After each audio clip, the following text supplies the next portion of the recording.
What is good, Tesla family? It's Ray J back with another video. And in this one, I want to break down what's going on with Tesla SPY and a couple of other tickers. I want to break down what's going on with the economic calendar for the week that's coming up, as we have some very important stuff coming out, not to mention some very important earnings. I'm also going to break down some very important things about Tesla's price forecasts. But before I break anything down all this information, before I get into any more details, let me just mention a couple of things. Firstly, I am not a financial planner, so take nothing I say as financial advice. And also, if you guys can, please check out the Webull link, which is down below and in the description. If you sign up for Webull and deposit $500 into the account, you are guaranteed 20 free stocks. If you deposit $25,000 or more, you are guaranteed 75 free stocks. This offer ends in just a couple of days, so check it out before they run out. Anyways, looking at Tesla, this thing closed below 200. It was still holding up nicely throughout the majority of the day. Now the question is, will Tesla end up getting a big break? Are we going to see this thing try to push upwards, or is Tesla about to fail? I'll be giving you guys my answer later on in this video. I just want to remind you guys about the upcoming trading week. So we actually have a nice holiday that's coming up. The market's going to be closed on Monday, February 19th for President's Day. So there's not going to be any trading on Monday. The market's going to be closed, and that gives us a nice holiday to just like regroup and do things like that. Trading will be back on Tuesday. On Tuesday, all the data is very minor. But then for Wednesday and Thursday, the data is going to be a lot heavier. We have a lot of data coming out for those days. And then Friday is going to be a very quiet day again. So, why on earth am I saying that about Wednesday? Wednesday has the FOMC minutes and a lot of Fed speakers. The reason why the minutes is going to be so important is because it's going to give us more insights about what the Fed is thinking, their opinions, what they think about interest rates and such. So listen to that very carefully. We'll be watching to see what the report gives us on Wednesday. For Thursday, we have initial jobless claims, all these pieces of data, not to mention a bunch of Fed speakers throughout the day. So I'll be listening to see what they end up saying. Whatever they say will be very, very impactful, at least for the markets thus far. So lots of Fed speakers, initial jobless claims. We also have the PMI reports coming out for Thursday. And then for Friday, it's very, very quiet. Now, the biggest day of the week, in my opinion, is going to be Wednesday because not only do we have the FOMC minutes, but we also have Nvidia's earnings. So we have some big earnings coming out. To start out the week after the market closes on Monday, we have like Transocean, which is rig, very important for like, the other oil companies. For Tuesday, we have Walmart, the Home Depot, and a couple of other retail stocks announcing their earnings. And then for Wednesday, for Wednesday right here, we have Nvidia after the market closes. That is going to be a big one. Nvidia could shake the whole market. It's going to like make a big move. And if this thing pumps, it could help SPY in the QQQ pump more. It could help the market pump. It could help Tesla pump. But if this thing gets a rug pull, the market could come down with it. Nvidia is a monster. It could affect the whole market. Now, please note that Nvidia has been running after its earnings the majority of the times. So be careful if you're trying to play this and make sure you're very mindful of what's about to come. For Thursday, do not forget that the earnings are very minor, as we have like Moderna and just a few others. Then we just have like Warner Bros. Discovery for Friday. But Wednesday is going to be the most important day of the week as we have the FOMC minutes, not to mention Nvidia's earnings after market close. That is going to be a big one. Nvidia could have a big effect on Tesla since they are helping them with supplies and such. So we'll watch and see how that goes. Now, on top of this, I just want to call out that Tesla's making a lot of headlines as it dominated the US EV registrations in 2023. That's great news for them. The EV registrations in the US were up 23% in December. The adoption is growing.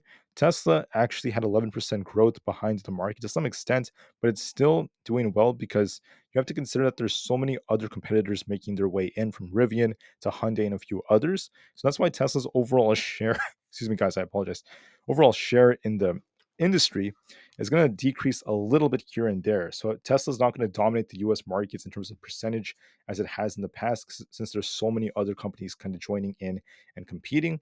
So what matters more is not how much of a market share Tesla has. It does matter to some extent, but not as much as how much Tesla is growing. As long as Tesla's growing and keeping their numbers good, they're going to be just plain fine. Now, looking at what the media is talking about, instead of focusing on Tesla and how well it has been doing, especially for its Model Y sales, instead they're just focusing on the others out there, the other rivals, which are just growing as well. We saw a lot of growth for Ford for their EV registrations of 13%. The Mach E ended up doing well. Others have been doing pretty well. We actually saw the Chevy Bolt registrations drop 32%. But Tesla still has the lead. You can actually see what the models are in their market share percentage. So it still has that 56% market share. Once again, in the future, expect that to actually decrease because as time goes on, more rivals are going to be coming, and they're each going to get a little bit more, teeny tiny bit more of a percentage of a share if they keep growing. And this could actually kind of take some from Tesla just a little bit, even if Tesla's overall growth keeps increasing. So you just want to be watching this carefully. This number alone is not the only factor. What matters more is going to be this one and how much they're growing every single month and every single year. So with that being said, I still think Tesla did well. It's dominating the entire EV market in the USA. But with the Model Y on a hot streak, I think it's great to hear. I think Tesla's way ahead of the game, but please know that they're just incentivizing more competition, and more of these competitors will just keep on entering the stage. They're going to keep on competing with Tesla no matter what. So Tesla still has my admiration. They're going to likely be dominant for many years to come, but competition is fierce, and it's going to become more fierce in the US, in my opinion, as time goes on. Volume was at 111 million, which is actually a little bit above average. And then we actually don't have much going on here with the price price ratio. That has been kind of consistent.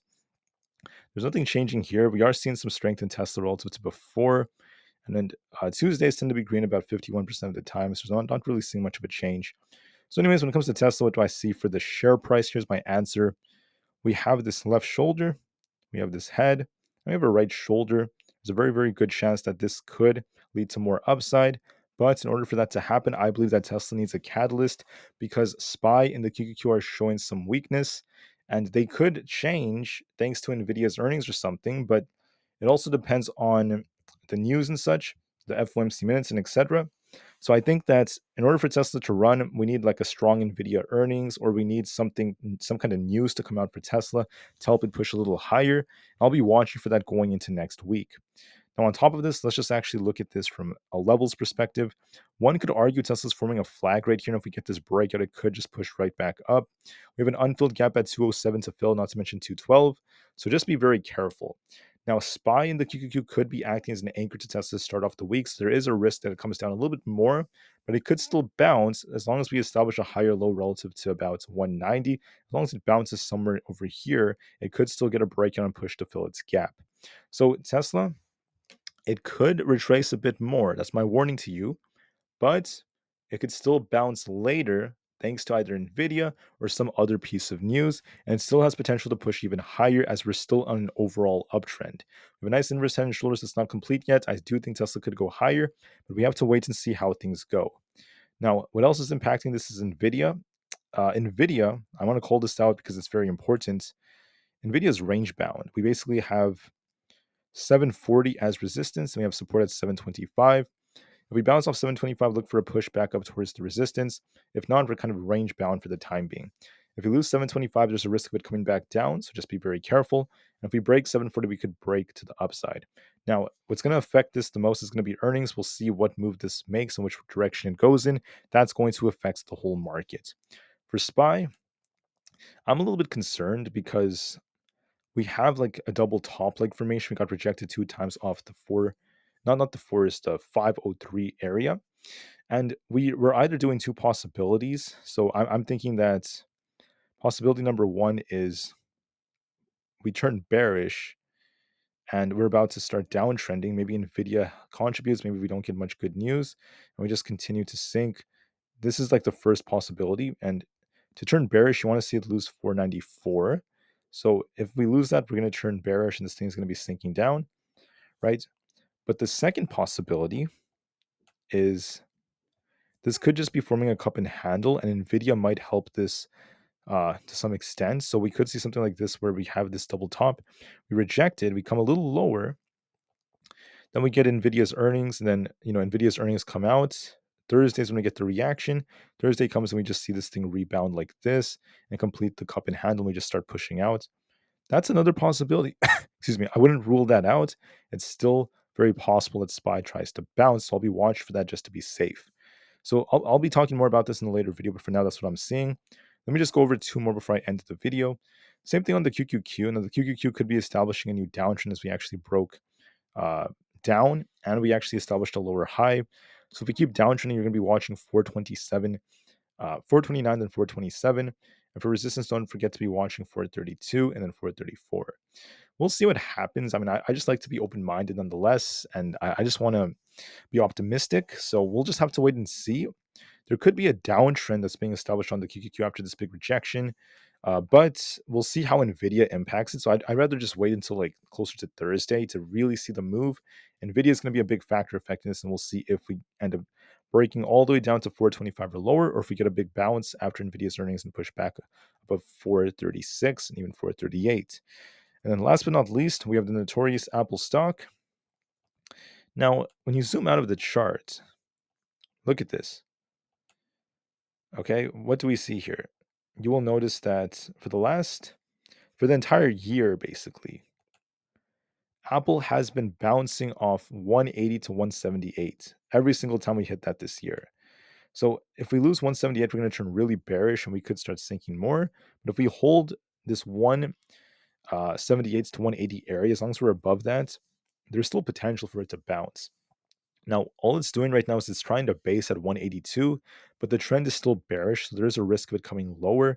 If we lose 182, it could get closer to 180, but watch that critical support between 178 and 180. We could still bounce off of that. If we lose 178, we're really bearish. If we continue to hold above it, there is still potential for this thing to bounce. The trend is still a bit more bearish, but we'll just have to wait and see. So, with that being said, thank you for listening, guys. Have a really, really awesome weekend. I want the best for everyone out there. Remember to remain calm, cool, and collected, and remember to follow your dreams. I want the best for everyone out there. And I just want to say that I'm going to try to take a little break tonight. I'll be back hopefully tomorrow morning to record some videos. I'll try to record at least a video a day, or maybe even two. And then the market's going to be closed on Monday, so I'll try to be here and keep you guys entertained throughout the weekend. And then we'll be back to normal starting on Tuesday when the market opens again. All right, so I just want to give you guys that warning. Please do what you have to do. Remain calm, cool, and collected. Tesla is not necessarily done for. It's not dead, so don't listen to what anyone says. There's still potential for the thing to bounce, so just don't worry, and it's going to be fine. All right, thank you. Have a great day, and peace out.